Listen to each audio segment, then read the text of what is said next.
Hi friends, it's Brittany at Ink Papyrus. Thanks so much for joining me today. I am so excited because I am at the very last step in finishing up this cover, and that is going to be creating a tassel. I can't wait to do that with you guys today. It's going to be fun, vibrant, and it's going to be very easy. As you probably recall in previous videos, I jazzed up this beat up little golden book cover. We created some signature pages using jelly prints and some other techniques. We bound the signature pages in and did so with an exposed spine and actually beaded the spine. So if you would like to see any of those related videos, I will link them in the description box. If that's enough chat, let's get to creating this tassel. So first things first, as you guys know, I'm sure there are many different ways to make a tassel. I am going to make one that attaches directly to the spine here. And so I'm going to punch a hole. I'm just going to part my signature pages like that. All right, and just try and get this dead center. All right, make sure I'm in the middle, and then punch the hole. All right, perfect. All right, so this is what that should look like. All right, and we're just gonna get started with some cording. Grab twine, ribbon, beads, broken jewelry, whatever you have, and let's get to making this.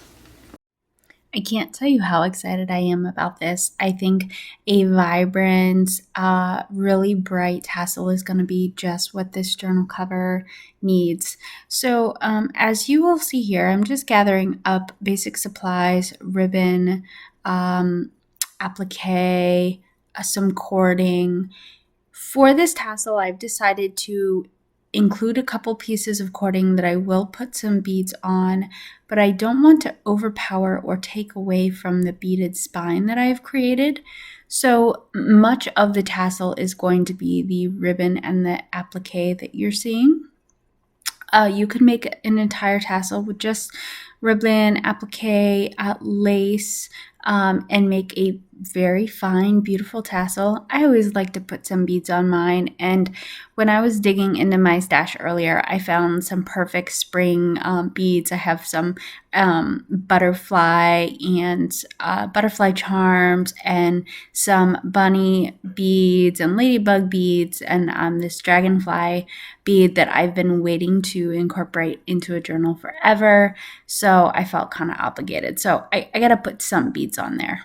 I'm just trying not to overdo it, which can be really hard for me sometimes. You'll see here I'm trimming the cording and the rest of the ribbon pieces I'm going to use for the tassel.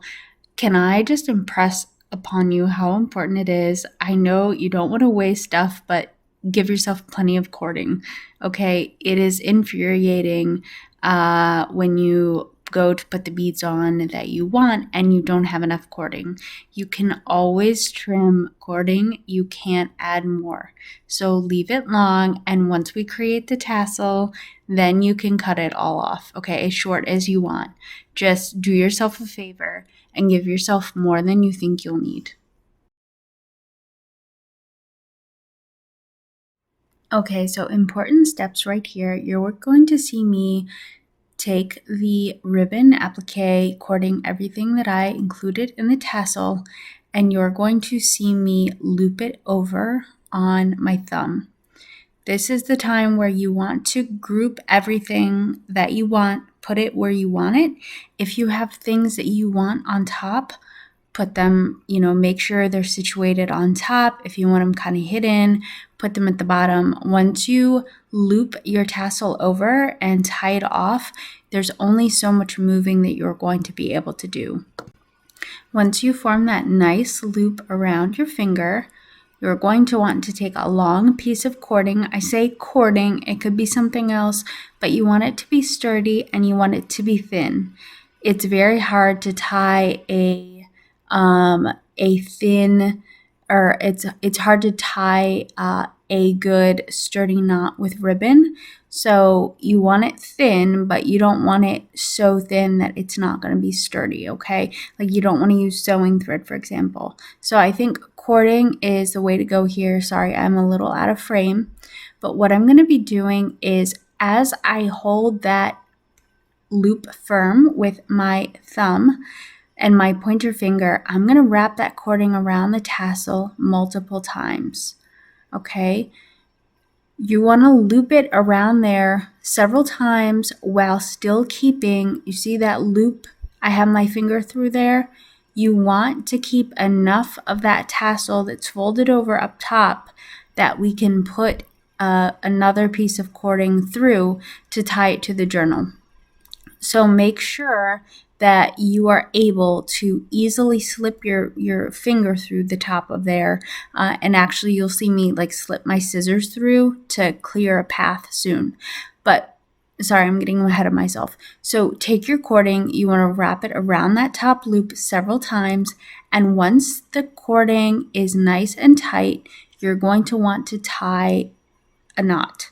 You want to do this several times to make sure it's secure. You're going to go right over left, left over right, right over left, left over right.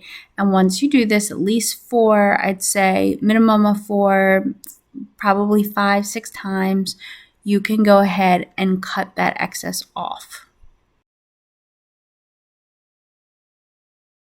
So here you'll see me cut a piece of cording, and I'm going to take that cording and I am going to send it through the top loop of the tassel. This is why I said you need to keep a nice, relatively large loop that you can easily send something through. I end up like poking my scissors through just to clear a path. And usually once you do that, you can get the cording in there no problem. Be careful not to cut down. That would be so sad.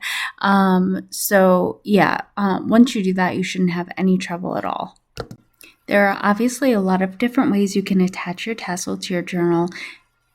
I typically like to just punch a hole in the top of the spine and attach it that way by sending it through and tying a knot within the inside cover. You will have a knot on the inside if that bothers you. There are other ways to do this. It doesn't bother me. I don't find that it gets in the way of the pages at all. And it's a rather small knot. It's nothing that you would even really be able to see, especially once you start putting things in your journal, there's like, and the pages kind of like bulk up, you really don't see it at all. And it doesn't obstruct anything.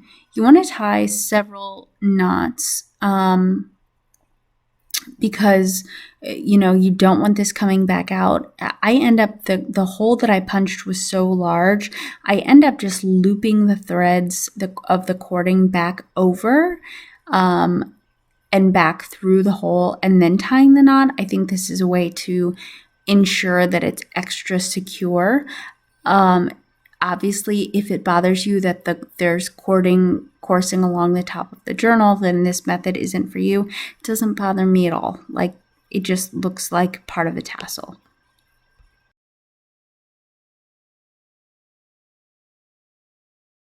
So here's for the fun part. So I start putting the beads on the tassel. I put beads on a couple of the ribbon pieces, but really most of the time I'm just sticking to the cording just because it's the thinnest and it's the easiest to get the beads onto. You'll see what I end up doing is tying a knot on many of these before I put the beads on, because I like to have the beads at different points on the cording. Some of the cords I like having the beads up high. If it's a charm, maybe I want the small beads and then the charm to sit low. So I just think it makes for a more interesting tassel when the beads aren't all at the same level. And obviously the way to control that is by tying a knot above and below. And remember what I said, you can always cut off cording. Just make sure that you know the longest that your tassel can be. What you don't want to have happen is to put a huge long strand of beads on and then find out when you stand your book up that the tassel is too long and it's dragging, and it's a mess. So just know how long that each piece of cording can be if you're putting beads on.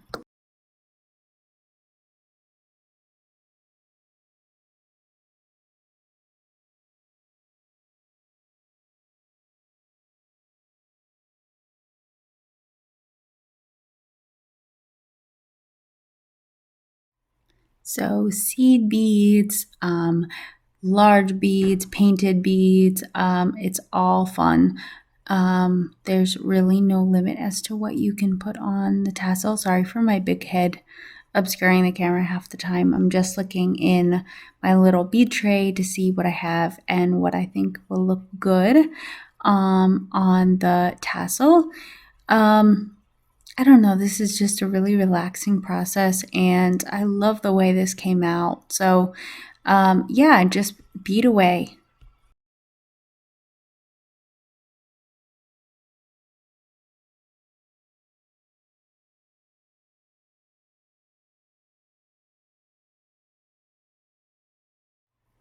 So charms, I think, can be a little bit tricky. I always put them on the bottom. I never like the way they look when they're sitting over beads. So yes, I always put them at the bottom, and usually I put some separation. So I'll tie a knot after the last bead, and then I will leave extra cording room, and then I will tie the charm off at the bottom. And there I am, just double checking again to make sure it's not too long, since I did allow for all that room in between the last bead and the charm. Okay, I find buttons can also be a little bit tricky. I think they look best when you go in through the button and then out again.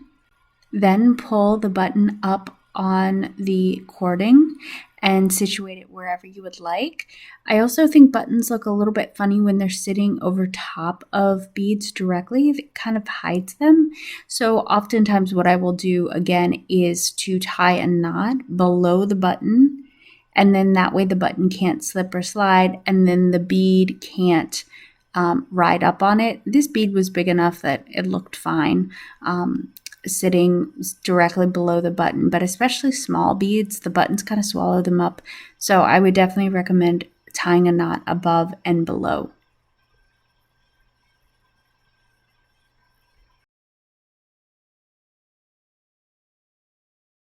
I know I said I would keep the beading to a minimum, but I have all these really pretty beads and I'm trying to destash, and a lot of them are really bright in color, and I just couldn't help myself.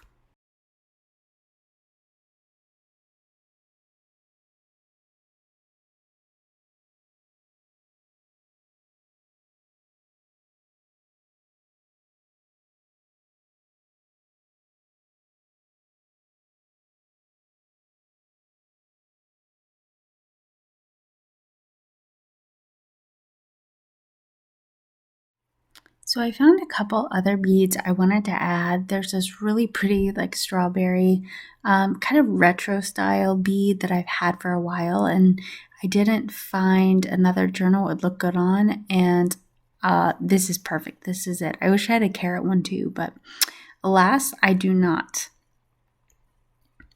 You'll see me struggle tying this off a little bit here just because the ribbon is thick and the opening of the bead is really wide, so in turn you need a large knot to keep it on, and I keep thinking that the knot is large enough and it's not, and it keeps popping off.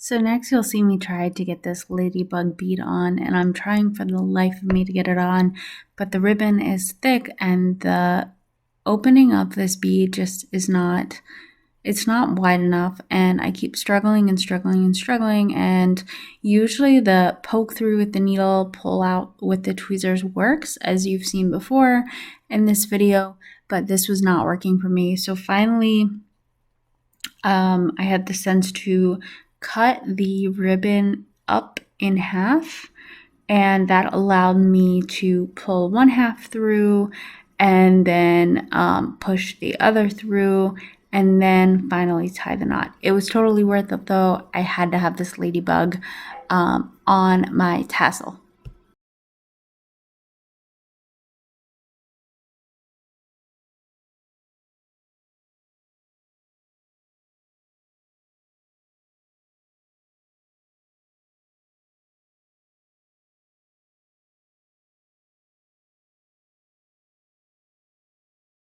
This darn strawberry keeps getting the best of me. I don't know how many times I'm going to have to knot this back on my journal.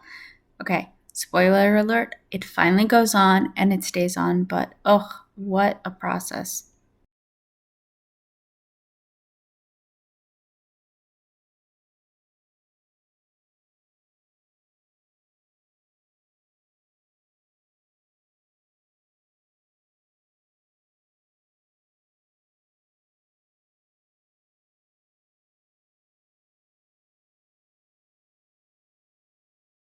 So I keep thinking I'm done and I'm not. I keep looking at the ribbon I have left and thinking, oh, I bet that's thin enough to get a bead on. So here I am fiddling around with this. I just thought a home for Bunny needed a little bit of heart on there. So I found a couple of heart beads and stacked them along with some other beads. Here is a good old needle trick, poking the ribbon right through the end of the bead, and then finally pulling the thread back out with the tweezers. It works awesomely.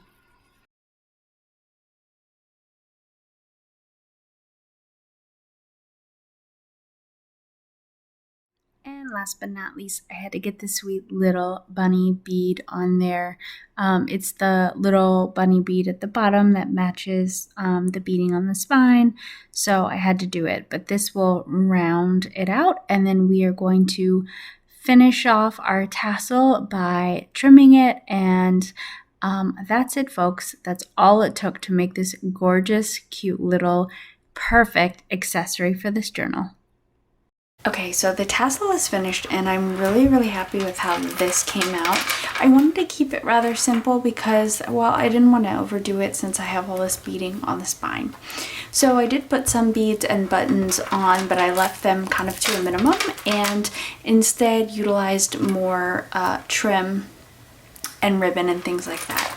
So you saw me loop it and then knot inside the spine here. Okay, and then basically I just beaded the pieces of cording and the thin pieces of ribbon and how I wanted and tied knots depending on how high up I wanted the beads to sit. And yeah, so all we have to do now is trim this off. You always want to give yourself plenty of cording and ribbon and such. Always leave it longer than you think you're going to need because you can't add cording, and obviously we can always chop it off at the end, however short or long we would like. So I think this ribbon and trim, I'm gonna leave this longer. Some of these pieces I'm gonna cut off. This little button chain here, I'm gonna cut off there. I do like the look of the longer, some of these longer pieces. I like it. I like them to hang down a little bit. Look how cool this dragonfly button is.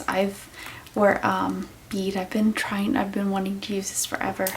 And I was like saving it for the perfect moment, and I feel like it's earned its place here on the spine. And you know, don't throw your scraps away. I'm going to work on a project soon with extra sewing thread and cording and ribbon pieces I have over. I'm coming up with a project, so just throw it in. I have like a little sewing bin here, a little bin where I just put my scrap sewing threads and ribbon and cording, things like that. I'm telling you, I'm gonna come up with a really fun project. So just another I'm sorry, I'm imposing my hoarding on all of you guys. I think, and I love the strawberry bead. I think that fits so perfect. I just wish I would have had, I wish I had a carrot, but I don't. So it's okay. All these long threads, these are the threads in between signatures. I think I'm gonna put some charms on them, so that's why I haven't trimmed them yet. Okay, I knew I had some stragglers. Okay, a little too long. You're a little too long. Still a little long.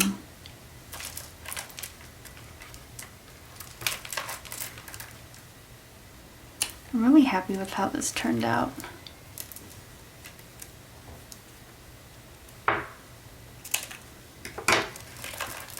Yeah, and I think it's enough to be interesting, but not so much that it's totally hiding the beaded spine, which is really what I was going for. If you would like to see the tutorial on the beaded spine or any of the other aspects of making this cover, I'm including all those videos in the description box below. So guys, thanks so much for coming along for the ride. I hope you enjoyed this. Obviously, you can make a easy tassel using this process for, regardless of what theme or style journal you're making. So I hope you enjoyed this. If you did and you found value in this, please hit that like and subscribe button, and I can't wait to see you the next time.